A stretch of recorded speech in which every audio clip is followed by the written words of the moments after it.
नमस्कार, मैं हूं खुर्रम निज़ामी और संवाद लाइव में आपका स्वागत है।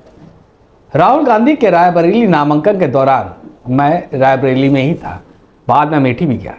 कई लोगों से मुलाकात हुई और दोनों लोकसभा क्षेत्र का मिजाज समझने की कोशिश भी की मैंने, तो एक लाइन सुनने को मिली, पहले जीत की रौनक छीनी और अब लोकसभा सीट भी वापस लेंगे। फिलहाल ये लाइन अमेठी रायबरेली में खूब दोहराई जा रही है। तो इस लाइन के मायने क्या है और किसके लिए ये लाइन कही जा रही है, कौन है वो? दोस्तों, ये लाइन कही जा रही है अमेठी सांसद और केंद्रीय मंत्री स्मृति ईरानी के लिए। ऐसा माना जाता है कि स्मृति ईरानी का कद राहुल को हराने के बाद ही बना और बढ़ा भी, और यही वजह है कि स्मृति राहुल का नाम जप रही हैं अपने प्रचार में। पहले कब आएंगे राहुल गांधी, कब आएंगे राहुल गांधी कहती थी, और नामांकन के बाद कह रही हैं कि राहुल गांधी ने पहले अमेठी को धोखा दिया और अब रायबरेली की बारी है। जी हाँ, रायबरेली की बारी है। स्मृति से डरकर भाग गए और जैसे ही राहुल की जगह गांधी परिवार के बेहद करीबी के शर्मा अमेठी से नामांकन दाखिल करते हैं तो फिर कहा जाने लगा कि कांग्रेस ने अमेठी में वॉक ओवर दे दिया। अमेठी से स्मृति की जीत तय है, पहले से भी अधिक सीटों से वो जीतेंगी। कोई भी नहीं रोक सकता स्मृति ईरानी को जीतने से। तो क्या वाकई स्मृति ये चुनाव जीत लिया? बिल्कुल भी नहीं, ऐसा बिल्कुल भी नहीं है। स्मृति या फिर भाजपा ये बात कह या समझ रही है तो फिर वो बहुत बड़ी खुशफहमी में है, क्योंकि अमेठी में प्रियंका गांधी ने खूंटा गाड़ दिया है। केएल, जिसको गांधी परिवार का चपरासी कहा जा रहा है तो कभी दरबारी कहा जा रहा है और ना जाने क्या क्या, उसी केएल के लिए प्रियंका गांधी मैदान में है और जीत दिलाने के लिए बजिद भी है, एडमेंट है। यानी अमेठी में हो चुका है स्मृति वर्सेस प्रियंका गांधी। प्रियंका गांधी का आक्रामक कैंपेन ने इस चुनाव को बेहद रोचक बना दिया है। वो न सिर्फ अपनी पार्टी और इंडिया गठबंधन का जबरदस्त प्रचार कर रही हैं, बल्कि पीएम मोदी को घेर भी रही हैं। उनकी ये तेवर स्मृति के खेमे को परेशान भी कर रहा है।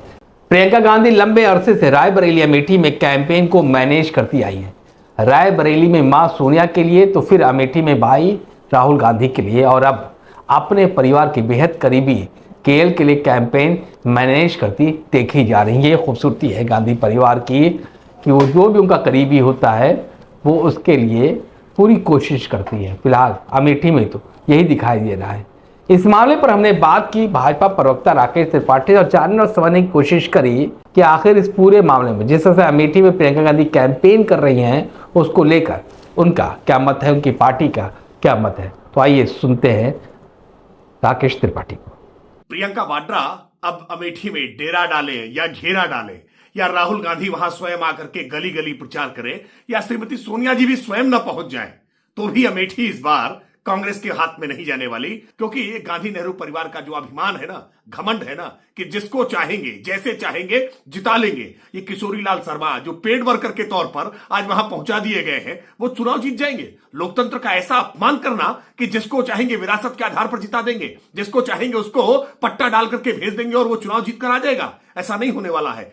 तो क्या अमेठी में गांधी परिवार की प्रतिष्ठा दांव पर है? जी हाँ, दांव पर तो है। प्रतिष्ठा कांग्रेस की भी दांव पर है। पिछले चुनाव में अमेठी से राहुल गांधी हार चुके हैं। स्मृति ईरानी ने उनको हराया था और इस बार राहुल की जगह केएल मैदान में है। भारतीय जनता पार्टी कह रही है कि अब गांधी परिवार इस गफलत में ना रहे कि जिसको भी वो भेजेंगे तो वो जीत ही जाएगा। तो इसको लेकर कांग्रेस प्रवक्ता अंशु अवस्थी से हमने बात करी। आइए जानते हैं क्या कहना है अंशु अवस्थी का। हमेशा प्रियंका गांधी जी अमेठी और रायबरेली की चुनाव कमान संभालती रही हैं। श्रीमती सोनिया गांधी जी जब लड़ती थी तब भी वो पूरे देश के भ्रमण पर रहती थी और प्रियंका गांधी जी अब चुनाव की प्रचार कमान संभालती थी। राहुल गांधी जी के चुनाव की भी उन्होंने संभाली। उनको एक अच्छा खासा अनुभव है। रायबरेली और अमेठी के प्रत्येक घर घर से उनका जुड़ाव है और जिस तरीके की उनकी एक प्रचार की शैली है, लोगों से मिलने का अपना एक शैली है, तो निश्चित तौर से हर बार उनके नेतृत्व में जीत हुई है। इस बार हिंदुस्तान की सबसे बड़ी जीत रायबरेली से श्री राहुल गांधी जी की जीत होगी। अमेठी से किशोरी लाल शर्मा जी स्मृति ईरानी को बुरी तरीके से हराएंगे। ये श्रीमती प्रियंका गांधी जी के कुशल निर्देशन में होगा, जिसको लेकर एक चुनाव कमेटी हमारी बनी है। तो क्या है प्रियंका की रणनीति, कैसे वो बदला लेंगे अपने भाई का हाथ का? प्रियंका गांधी की मौजूदगी ने अमेठी और रायबरेली के कांग्रेसियों में जोश भर दिया है। नुक्कड़ सभाएं और घर घर जाकर लोगों से मिलेंगी।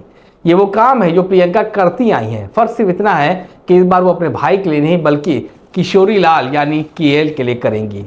बूथ स्तर प्रबंधन, माइक्रो मैनेजमेंट, एक एक घर अभियान और सोशल मीडिया आउटरीच उनके हथियार होंगे। अभियान की कमान प्रियंका के ही पास, लेकिन साथ में होंगे पूर्व सीएम भूपेश बघेल और पूर्व सीएम अशोक गहलोत। भूपेश रायबरेली में मोर्चा संभालेंगे तो अमेठी में मोर्चा संभालेंगे अशोक गहलोत। युवा जोश यानी प्रियंका गांधी और अनुभव यानी ये दोनों पूर्व सीएम, इनका जो कॉकटेल होगा उसके सहारे कांग्रेस दोनों सीटों पर जीत का परचम फहराएंगी और इसका सेहरा बंदेगा। अगर ऐसा होता है तो सेहरा बंदेगा प्रियंका गांधी को। तो फिर रोड मैप क्या होगा? 20 मई को दोनों सीटों पर मतदान होना है, वक्त बेहद कम है, लिहाजा हर दिन 20 गांव में जनसंपर्क किया जाएगा और सोशल मीडिया पर बेहद आक्रामक रहेगा प्रियंका का प्रचार। वैसे भी प्रियंका की भाषण शैली संयम, शालीन और भावपूर्ण होते हुए भी तीखे प्रहार करने वाली ही होती है। माना जा रहा है कि उनकी टीम स्मृति के कैंपेन पर भी खासी निगाह रखने वाली है। वो जो भी बयान देंगी उसका जवाब भी प्रियंका अपने अंदाज में देंगी। अगर वो समझेंगी कि स्मृति का बयान को उनको जवाब देना चाहिए तभी देंगी, अन्यथा वो खामोश रहेंगी। तो साथ ही स्मृति के उन वादों को अमेठी की जनता को याद दिलाया जाएगा जो वो पूरा नहीं कर सकी, चाहे वो शक्कर को हो चाहे वो अनाज का। जहाँ तक मुद्दों की बात है तो फिर प्रियंका सामाजिक मुद्दों समेत बेरोजगारी, महंगाई, ऐसे मुद्दों को उठाएंगी जो सीधे उनको एक आम जनता से कनेक्ट करेगा, उनके दर्द को समझेगा। यानी कि प्रियंका गांधी अमेठी में दुखती नर्क पर हाथ रखने वाली हैं। कितनी तकलीफ होगी स्मृति ईरानी को ये तो 4 जून को ही मालूम चलेगा, लेकिन ऐसा करने से वो ये सुनिश्चित कर लेंगे कि जब अमेठी की जनता वोट करने जाए तो उनके दिलो दिमाग में कोई भी संशय ना रहे। तो है अमेठी में प्रियंका वर्सेस स्मृति ईरानी, कौन जीतता है कौन हारता है, दिलचस्प है मुकाबला। तो आज के लिए बस इतना ही। अगर आपको अपनी राय देनी है तो ज़रूर दें। अगर आपके पास हमारे लिए कोई सुझाव है तो ज़रूर कमेंट करें और हमको बताएं। और हाँ, अगर आपने हमारे चैनल को सब्सक्राइब नहीं किया है तो ज़रूर करें। फिलहाल हमें हमारी टीम को दीजिए इजाज़त। नमस्कार।